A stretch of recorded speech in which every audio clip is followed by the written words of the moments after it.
ಹೋಮವ ಮಾಡುವವರ ಕಂಡೆ, ಹೊಗೆಯ ನಿಲ್ಲಿಸುವವರನ್ನಾರನ್ನೋ ಕಾಣೆ. ದೂರದ ದಾರಿಯ ನಡೆವರ ಕಂಡೆ, ಕಾಲುಗಳ ನುಂಗುವವರನ್ನಾರನ್ನೋ ಕಾಣೆ. ಆಲುತ್ತ ಬೊಬ್ಬೆಗೊಟ್ಟು ರಣದೊಳಗೆ ಮುಂಡ ಮುಂದೆ ನಡೆದಾಡುವ ಕಂಡೆ. ಹರಿದ ಶಿರವ ಹಿಡಿದುಕೊಂಡು ಕುಣಿದಾಡುವವರನ್ನಾರನ್ನು ಕಾಣೆ ಕಾಣ ಗುಹೇಶ್ವರ. ದೈವ ಸಾಕ್ಷಾತ್ಕಾರಕ್ಕಾಗಿ ಅಥವಾ ತಾವು ಬಯಸುವುದನ್ನು ಪಡೆಯುವ ಸಲುವಾಗಿ ಜನರು ಹೋಮಗಳನ್ನು ಮಾಡುತ್ತಾರೆ. ಆದರೆ ತಮ್ಮ ಕಾಮನೆಗಳನ್ನು ಬಯಕೆಗಳನ್ನು ಕಳೆದುಕೊಳ್ಳುವುದು ಹೇಗೆ ಎಂಬುದು ಅವರಿಗೆ ಅರಿವಿಲ್ಲ. ಹೊಗೆಯನ್ನು ನಿಲ್ಲಿಸುವವರನ್ನಾರನ್ನು ಕಾಣೆ ಅಂದರೆ ಕಾಮನೆಗಳನ್ನು ಇಲ್ಲವಾಗಿಸುವವರನ್ನಾರನ್ನು ಕಾಣೆ.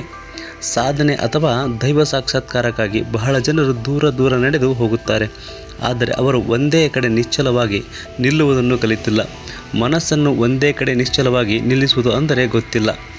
ಕಾಲುಗಳು ನುಂಗುವವರು ಅಂದರೆ ಕಾಲುಗಳನ್ನು ಗೆದ್ದವರು ಒಂದೇ ಕಡೆ ನಿಶ್ಚಲವಾಗಿ ಅಥವಾ ಅಚಲವಾಗಿ ನಿಲ್ಲುವವರನ್ನು ಕಾಣೆ.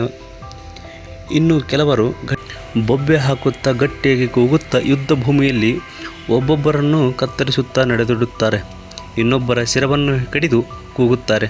ಒಟ್ಟಾರೆ ಸಾಮಾನ್ಯ ಲೌಕಿಕ ಜನರು ಹೀಗೆ ಹೋಮ, ತೀರ್ಥಯಾತ್ರೆ, ಯುದ್ಧ ಇಂತಹ ಕ್ಷುಲ್ಲಕ ವಿಷಯಗಳಲ್ಲಿ ಮುಳುಗಿದ್ದಾರೆ. ಆದರೆ ಆತ್ಮಜ್ಞಾನಕ್ಕಾಗಿ ಶ್ರಮಿಸುವವರು ಇಲ್ಲಿ ಯಾರೂ ಇಲ್ಲ ಎಂಬುದು ಅಲ್ಲಮರ ಅಳಲು. ಇಲ್ಲಿ ಹರಿದ ಶಿರ ಅಂದರೆ ಆತ್ಮಜ್ಞಾನದ ಸಂಕೇತವಾಗಿದೆ. ಇದನ್ನು ಹಿಡಿದು ಇಲ್ಲಿ ಯಾರೂ ಆತುರ ಆವೇಶಗಳಿಂದ ಕುಣಿದಾಡುತ್ತಿಲ್ಲವಲ್ಲ, ಸಂತೋಷ ಪಡುತ್ತಿಲ್ಲವಲ್ಲ ಎಂಬುದು ಅಲ್ಲಮರ ಭಾವ. ಹರಿದ ಶಿರ ಎಂದರೆ ಎಲ್ಲದರ ಸಮರ್ಪಕವನ್ನು ಕಳೆದುಕೊಂಡು ಸ್ವತಂತ್ರವಾಗಿರುವ ಆತ್ಮ. ಶಿರ ಜ್ಞಾನದ ಸಂಕೇತವೂ ಹೌದು. ಇದು ಈ ವಚನದ ತಾತ್ಪರ್ಯವಾಗಿದೆ.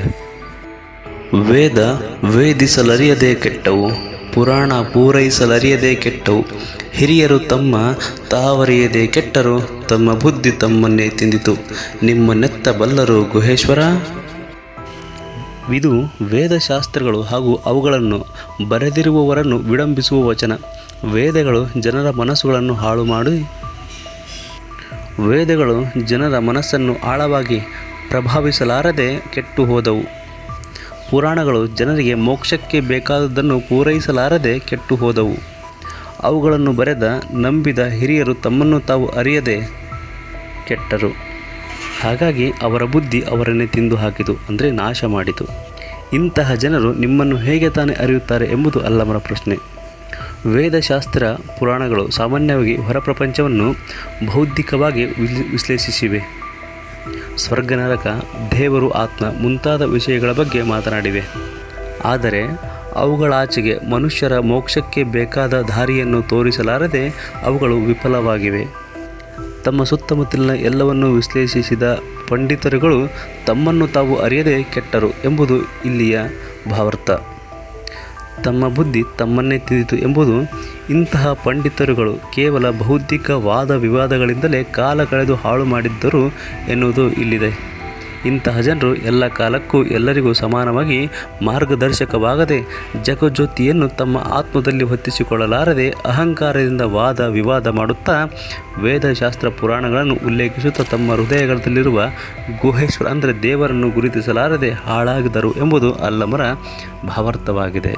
ನೀರನೀಸುವ ದೇಹ ಬಳಲುವುದಲ್ಲದೆ ನೀರು ಬಳಲುವುದೇ, ಸಮಯವ ನುಡಿದಡೆ ಸಮಯಕ್ಕೆ ನೋವಲ್ಲದೆ, ಗುಹೇಶ್ವರ ಲಿಂಗಕ್ಕೆ ಭ್ರಮೆ ಇಲ್ಲ ಸಂಗನ ಬಸವಣ್ಣ. ನೀರನ್ನು ಈಸುವ ದೇಹ ಅಂದರೆ ನೀರಿನಲ್ಲಿ ಈಜುವ ದೇಹ ಬಳಲುತ್ತದೆ, ನೀರು ಬಳಲುವುದಿಲ್ಲ. ಏಕೆಂದರೆ ನೀರು ತನ್ನ ಪಾಡಿಗೆ ತಾನಿದೆ.